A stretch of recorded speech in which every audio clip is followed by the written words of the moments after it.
महाराज, आप सब प्रेमियों, भक्तजनों, शरणागत साधकों, आज बड़ी बारीकी की बात कहनी है। ध्यान से सुनना, बहुत ध्यान से सुनना। श्रीपाद कह रहे भजन को इससे मत तोलो कि करोड़पति बन गए तो भजन का लाभ बहुत मिल गया, या भजन शुरू किया तो दरिद्र हो गए तो बोले देखो भजन फला नहीं।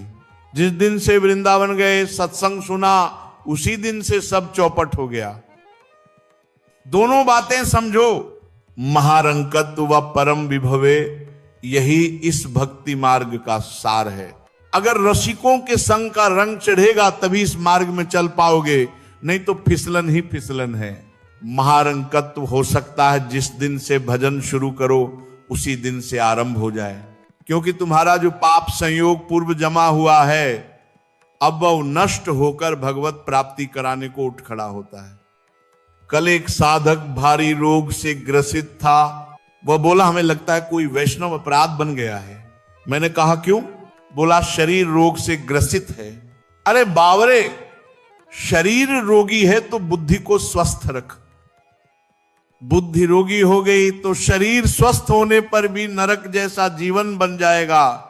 नारकी भोगों का चिंतन करते हुए है कोई अपराध तब बनता है जब अहंकार होता है, ध्यान रखना। और तुम सब जो शरणागत हो, रोज ऐसा मंजना लगता है कि तुम्हारा अहंकार उतर रहा है। रोज बर्तन मांजा जाए तो चाहे जितना गंदा हो एक दिन चमकने लगता है। ये सत्संग भाग भर मत जाना, पक्का समझो। जितने बैठे हो अनुभव कर लेना, जहां कमजोरी है वहीं लगेगा कि सिर्फ मेरे लिए बोला जा रहा है।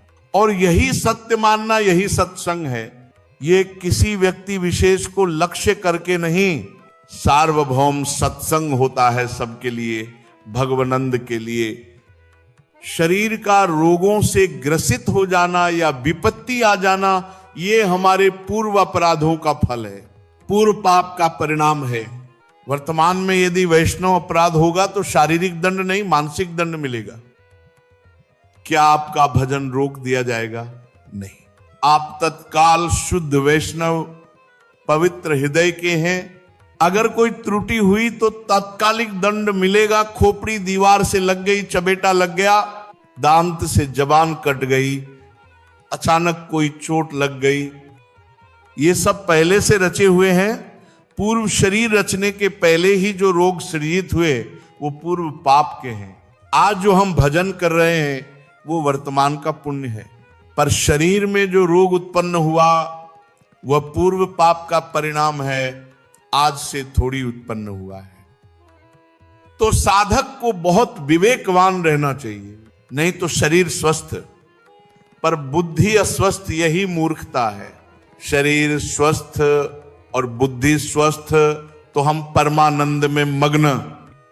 हमारी बुद्धि भगवदाकार है तो शरीर गल भी जाए तो फर्क नहीं, और अगर बुद्धि विषयाकार है तो एसी में बैठे रहो फिर भी जलोगे।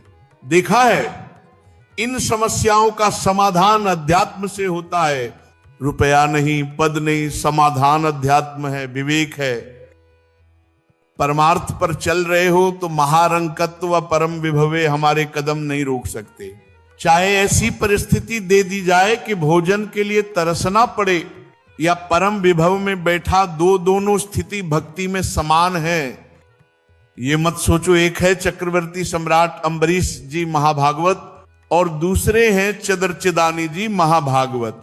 अम्बरीश जी चक्रवर्ती सम्राट, धन वैभव में पूर्ण, और चदरचिदानी जी जिनके घर खिड़की दरवाजा तक नहीं रहा।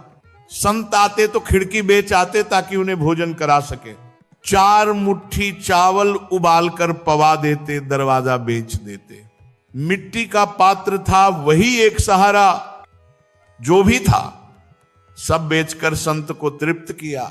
एक दिन पीपा जी, सीता सहचरी जी जैसे महाभागवत अतिथि आए। चदरचिदानी जी बोले आज तो बहुत बड़ा अनर्थ हो जाएगा। पत्नी बोली क्यों भगवान? बोले अतिथि आए हैं और आज हमारे पास कुछ नहीं। घर में दरवाजा खिड़की तक नहीं बचा।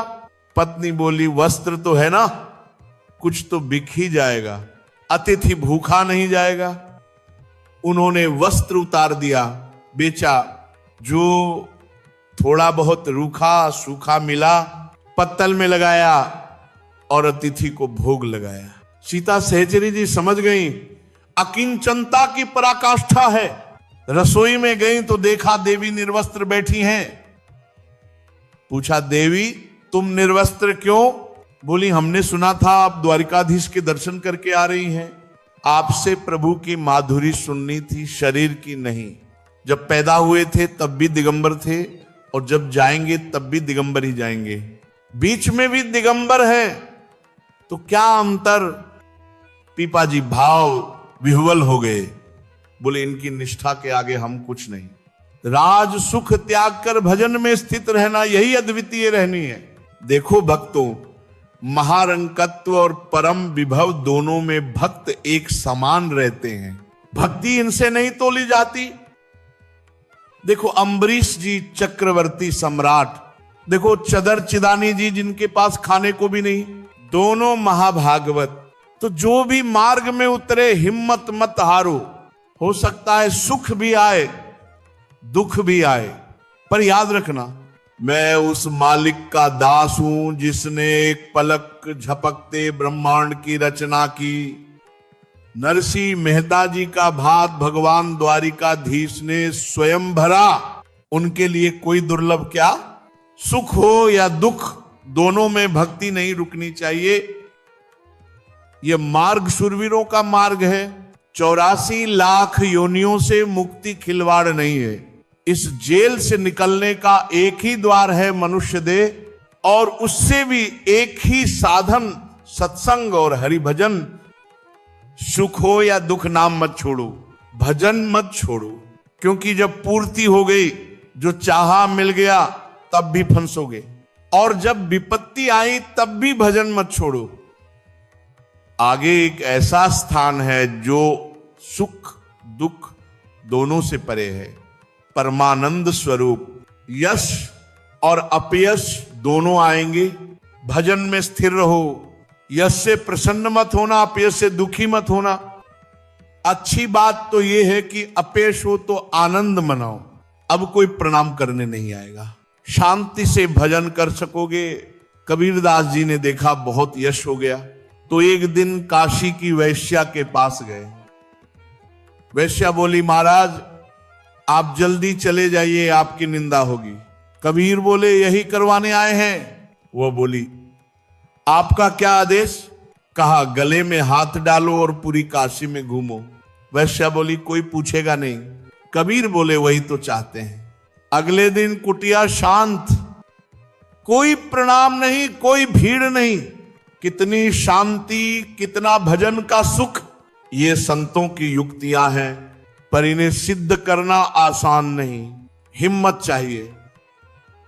राजा को भी जब अश्रद्धा हुई तो चमत्कार से दिखाया, राजा होश खो बैठा। पर कबीर बोले ये सब तो लोगों की आंखों में धूल डालने के लिए है। देखो भक्तों, भजन में यश और अपयश, सुख और दुख दोनों आते हैं, पर महारंकत व परम विभवे हमारे कदम नहीं रोकते। चाहे भिखारी बना दो या चक्रवर्ती राजा, चाहे भारी सुख दे दो या भारी दुख दे दो, कदम नहीं रुकेंगे। समा दृष्टि रखो, नित्यम भवत वृंदावनम। हर स्थिति में संभाव रखो, झोपड़ी में रखो या महलों में, निंदा मिले या प्रशंसा, हमारा मार्ग नहीं रुकना चाहिए। ये बहुत बड़ी बात है। बिना दृढ़ निष्ठा के यह मार्ग पार नहीं होता। ये शूरवीर का मार्ग है। सुख आवे या दुख, यश या अपयश, भक्ति में कमी नहीं होनी चाहिए।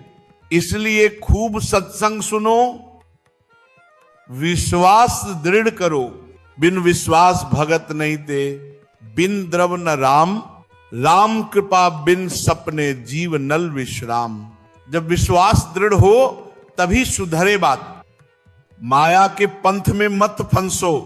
यह स्थिति समत्व की तब आती है जब इष्ट में ममत्व हो जाता है। जब प्रभु से ऐसा जुड़ाव हो कि चाहे कुछ भी हो जाए उन्हें नहीं छोड़ सकते, राधा वल्लभ ध्यान धरो, राधा वल्लभ नाम जपो।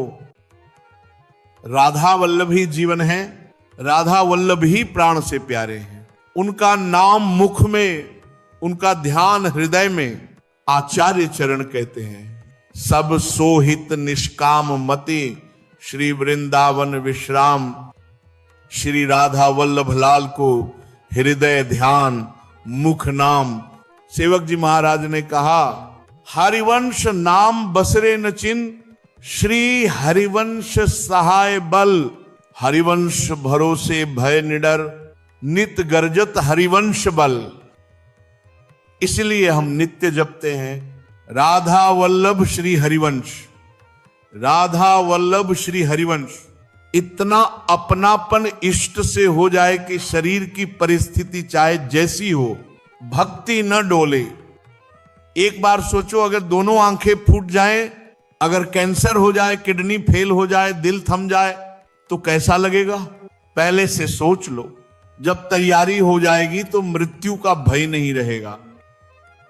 यही चिंतन वैराग्य जगाता है, यही चिंतन संसार से अलग रखता है, यही चिंतन संबंधों के भ्रम को मिटाता है, और यही चिंतन साधक को भगवत चरणों तक पहुंचाता है। जय जय श्री राधा वल्लभ लाल, जय जय श्री हरिवंश सहाय, जय जय श्री वृंदावन बिहारी लाल।